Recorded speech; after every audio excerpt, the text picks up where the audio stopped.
Hello friends, welcome to S for kitchen. ఇవాళ నేను చూపించబోయే రెసిపీ వెరీ టేస్టీ ఇన్స్టెంట్ దోస ఆవకాయ చేసి చూపిస్తున్నానండి. దోసకాయ అంటే మనం సలాడ్స్లో తినే కుకుంబర్ కాదండి, గుండు దోసకాయ దొరుకుతుంది కదా, కొన్ని చోట్ల బుడంకాయ అంటారు, కొన్ని చోట్ల దోసకాయ అంటారు. ఆ దోసకాయతో ఇక్కడ ఆవకాయ పడుతున్నాను నేను.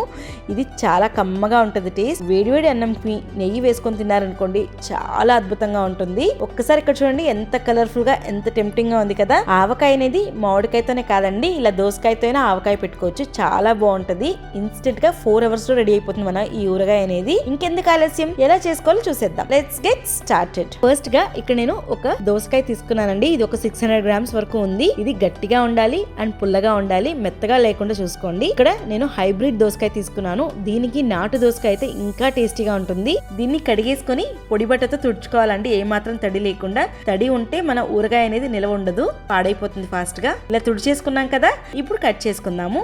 ఈ రెండు పక్కల సైడ్స్ అనేది కట్ చేసుకోవాలి. అలాగే దీన్ని మధ్యలో ఇలా కట్ చేసుకున్న తర్వాత సీడ్స్ ఉన్నాయి కదా, ఈ సీడ్స్ అంతా కూడా తీసేసుకోవాలండి. రెండిటికి ఇలా సీడ్స్ తీసేసుకొని పక్కన పెట్టేసుకోవాలి. ఆ సీడ్స్ అనేది మనం ఇక్కడ ఊరగాయలో వాడట్లేదు. ఇలా సీడ్స్ అన్ని తీసేసుకున్నాం కదా, ఇప్పుడు ఒకసారి ఈ దోసకాయ టేస్ట్ చూసుకోండి. పుల్లగా ఉండాలి, చేదు మాత్రం ఉండకూడదు. ఇప్పుడు వీటిని కట్ చేసుకుందాము. ఇక్కడ దోసకాయ ముక్కలు అనేవి కాస్త పెద్దగానే కట్ చేసుకోవాలండి. మనకు ఊరగాయ ఊరిన తర్వాత ముక్క అనేది ఇంకాస్త చిన్నబడుతుంది. అలాగే ఇక్కడ తొక్క తీసుకోకుండానే కట్ చేసుకోవాలి. తొక్కతోనే ఈ ఊరగాయ రుచి చాలా బాగుంటుంది.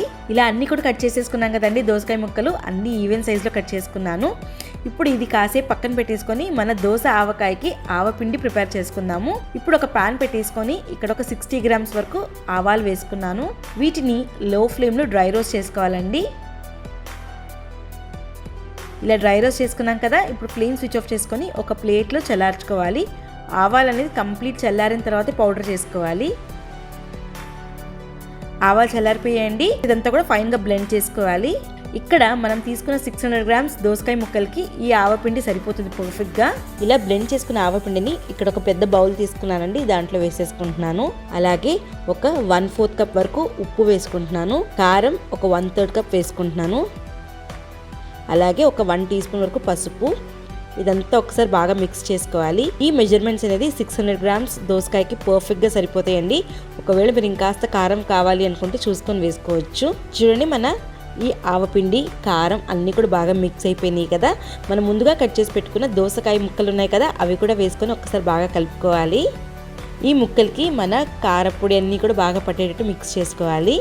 ఇక్కడ నాకు దోసకాయ అనేది అంత పుల్లగా లేదండి, సో ఒక నిమ్మకాయని నేను పిండుకొని వేసుకుంటున్నాను. మీరు మీ దోసకాయ పుల్లగా ఉంటే నిమ్మకాయని స్కిప్ చేసుకోవచ్చు. ఇదంతా కూడా బాగా కంబైన్ అయ్యేలాగా మిక్స్ చేసుకోవాలి. ఇదంతా మిక్స్ అయిపోయింది కదా, ఇప్పుడు ఒక 3/4 కప్ వరకు ఆయిల్ వేసుకుంటున్నానండి, సన్ఫ్లవర్ ఆయిల్ వేసుకుంటున్నాను. ఇది కూడా మళ్ళీ ఒకసారి బాగా మిక్స్ చేసుకోవాలి. ఈ ఆవకాయ అనేది ఇన్స్టెంట్గా చేసుకోవచ్చండి, ఎక్కువసేపు ఊరిన అవసరం లేదు. జస్ట్ ఒక 2-3 అవర్స్ ఊరితే సరిపోతుంది, చాలా టేస్టీగా ఉంటుంది.